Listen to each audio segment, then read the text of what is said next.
Suresh, there is another question that I'm wondering about. It's my understanding that the reason that they're thinking about changing everything around is that they have a large unfunded liability for the people who currently have this defined benefits program. So they're thinking of changing things around hugely.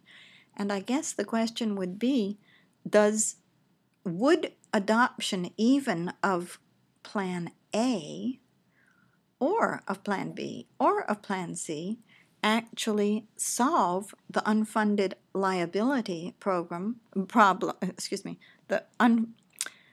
Would any of these plans, A, B, or C, solve the unfunded liability problem that they have, which is the supposed reason that the whole thing is being reconsidered? Shelley, my understanding is that these new plan design changes do not make any difference to the unfunded liability. They make very, very marginal differences.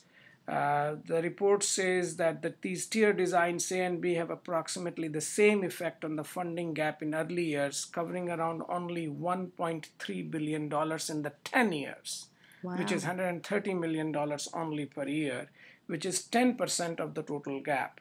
So they make a very, very small, like a scratch on the surface.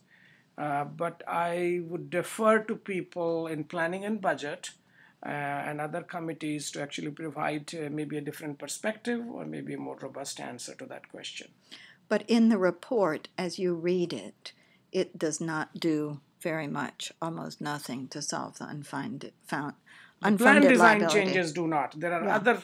other proposals that they have floated, like an accounting trick or accounting mechanism, if you like, of amortizing the unfunded liability not over 15-year period but over 30-year period.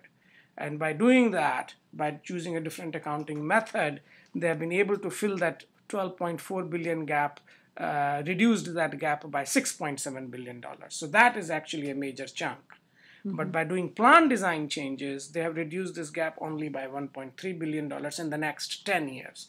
So it's a very small in view of the larger picture. Okay, good. Thank you. Thank you.